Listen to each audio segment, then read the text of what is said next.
افریقہ کے علاقے میں گھنا جنگل آباد تھا، جہاں قسم قسم کے جانور اور پرندے اپنی اپنی زندگیوں میں مگن تھے۔ جنگل کے ایک طرف دریا بہتا تھا جو جانوروں کی پیاس بجھانے کے کام آتا تھا۔ زندگی یوں ہی رواں دواں تھی کہ ایک بھالو نہ جانے کہاں سے اس جنگل میں آ گیا۔ انجان جگہ پہ وہ کچھ سہما سہما دکھائی دیتا تھا۔ وہ جہاں سے گزرتا تھا جنگل کے دوسرے جانور اسے پریشان نظروں سے دیکھتے تھے۔ بندروں نے تو حد ہی کر دی تھی، وہ اسے دیکھ کر چیختے اور ایک درخت سے دوسرے درخت پر چھلانگیں لگاتے، گویا وہ اپنی پریشانی کا اظہار کر رہے ہیں۔ اچانک ایک لومڑی کی نظر بھالو پر پڑی تو وہ جنگل کے بادشاہ شیر کی خدمت میں حاضر ہوئی اور بولی، اے جنگل کے بادشاہ، ایک انجان بھالو نہ جانے کہاں سے آپ کی ریاست میں آ گیا ہے۔ شیر بولا، ٹھیک ہے، تم اس پر نظر رکھو، کہیں وہ پڑوسی جنگل کا کوئی جاسوس نہ ہو۔ لومڑی ادب بجا لاتے ہوئے بولی، جو حکم جنگل کے بادشاہ۔ یہ کہہ کر وہ بھالو کی ٹوہ میں لگ گئی۔ بھالو انجان راستوں پر یوں ہی چلا جا رہا تھا کہ اچانک اس کی نظر درخت پر لگے شہد کے چھتے پر گئی۔ شہد بھالو کی مرغوب غذا ہوتی ہے۔ اس کی آنکھیں چمک اٹھی، وہ چھتے کے قریب پہنچا اور مکھی رانی سے کہا، اے رانی مکھی، سفر کرتے کرتے میں بہت تھک گیا ہوں اور بھوک سے برا حال ہے، کیا مجھے تھوڑا شہد مل سکتا ہے؟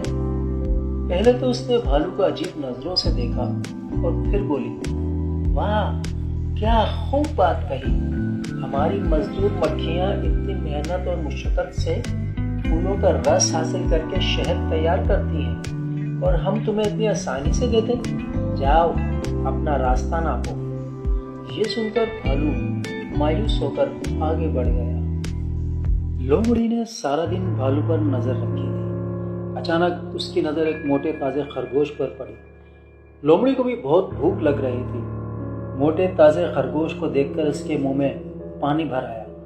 وہ فوراً اس کے پاس آئی اور مکاری سے بولی، اے جنگل کے سب سے تیز دوڑنے والے خرگوش، تم کتنے خوبصورت اور صحت مند ہو، تمہاری رفتار تو ایسی ہے کہ چیتا بھی مات کھا جائے۔ اپنی تعریف سن کر خرگوش کی گردن اکڑ گئی۔ لومڑی دوبارہ بولی، دیکھو میری ٹانگ پر چوٹ لگ گئی ہے اور مجھے چلنے میں کافی دقت محسوس ہو رہی ہے اور مجھے گھر جلدی پہنچنا ہے، میرے کچھ مہمان آ رہے ہیں، کیا تم مجھے سہارا دے کر میرے گھر تک پہنچا سکتے ہو؟ خرگوش نے جو اپنی تعریف سن کر پھولے نہیں سما رہا تھا فوراً رضامندی ظاہر کر دی۔ اس سے پہلے کہ خرگوش لومڑی کے قریب آتا اور وہ خرگوش کو دبوچتی، بھالو جو قریبی کھڑے یہ سب نظارہ دیکھ رہا تھا فوراً بولا، اے نادان خرگوش، اپنی جھوٹی تعریف سن کر خوش نہ ہو، کیا تجھے اس کے لہجے میں چھپی مکاری محسوس نہیں ہوئی؟ اس کی ٹانگ پر کوئی چوٹ نہیں، بلکہ یہ مکار اپنی میٹھی میٹھی باتوں سے تجھے ورغلا کر آسانی سے شکار کرنا چاہتی ہے۔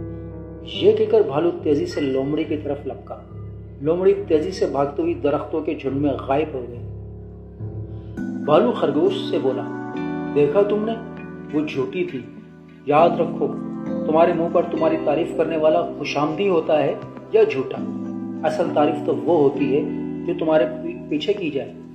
خرگوش اس کی باتوں کو سمجھ گیا اور اسے احسان مند نظروں سے دیکھتا ہوا اپنے گھر کی طرف چلا گیا۔ لومڑی کو بھالو پر بہت غصہ تھا۔ بھالو نے اس کا شکار چھینا تھا، اب وہ اس سے بدلہ لینا چاہتی تھی۔ وہ فوراً شیر کی خدمت میں حاضر ہوئی اور گڑ گڑاتے ہوئے بولی، بادشاہ سلامت، آج تو حد ہو گئی، اس بھالو نے میرے ہاتھ آیا ہوا شکار بھگا دیا۔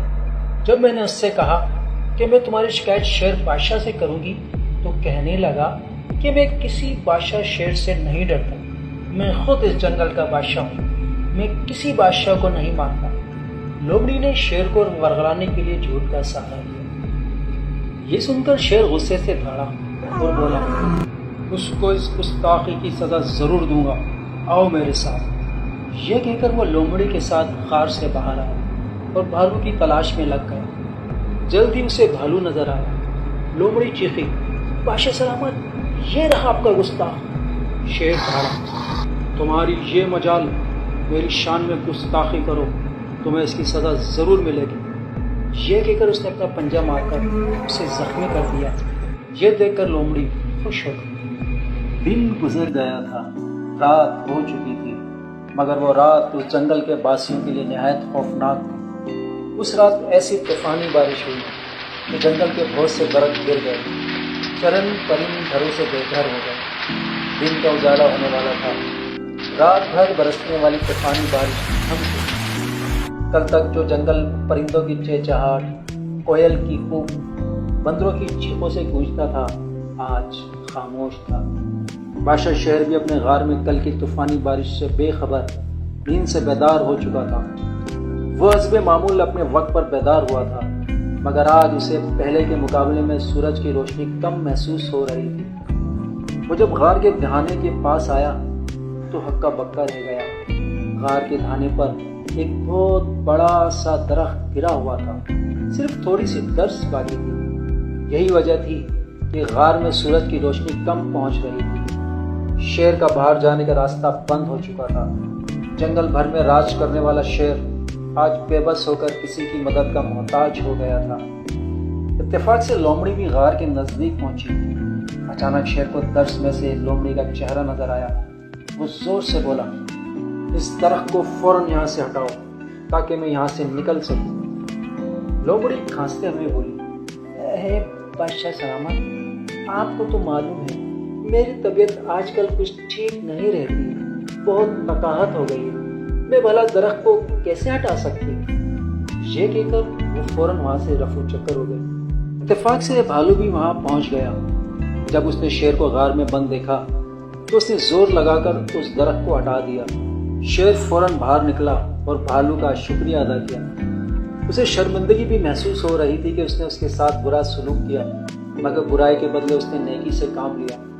شیر کو جب اس بات کا علم ہوا کہ لومڑی نے غلط بیانی سے کام لیا تھا تو اسے لومڑی پر مزید غصہ آیا۔ لومڑی ایک درخت کے پیچھے چھپی یہ سب نظارہ دیکھ رہی تھی۔ اس نے جب شیر کے بدلتے ہوئے تیور دیکھے تو وہ وہاں سے فوراً دم دبا کر بھاگی۔ بھالو بھی اپنی راہ کھو لیا۔ اچانک چلتے چلتے اس کے قدم رک گئے۔ اس نے دیکھا کہ جس درخت پر شہد کا چھتا تھا وہ بھی گرا ہوا تھا۔ اس نے چھتا اٹھایا اور کسی محفوظ مقام پر رکھ کر چل دیا۔ رانی مکھی بھی یہ سب دیکھ رہی تھی۔ اس نے بھالو کا آواز دی۔ بھالو اس کی آواز پر رکا تو وہ بولی، اے نیک دل بھالو، کیا تم شہد کھانا پسند کرو گے؟ بھالو نے فوراً ہاں میں سر ہلا دیا۔ رانی مکھی نے اسے ڈھیر سارا شہد دیا جسے وہ مزے لے لے کر کھانے لگا۔ بھالو نے شیر اور رانی مکھی سے بدلہ لینے کے بجائے ان پر احسان کیا، جس کا پھل اسے خوب مل گیا تھا۔ باقی زندگی اس نے جنگل میں آرام سے گزاری۔ اگر آپ کو یہ کہانی پسند آئی ہے تو ہمارا چینل ضرور سبسکرائب کیجیے تاکہ آئندہ بھی آپ ہماری مزیدار کہانیاں سن سکیں۔ شکریہ۔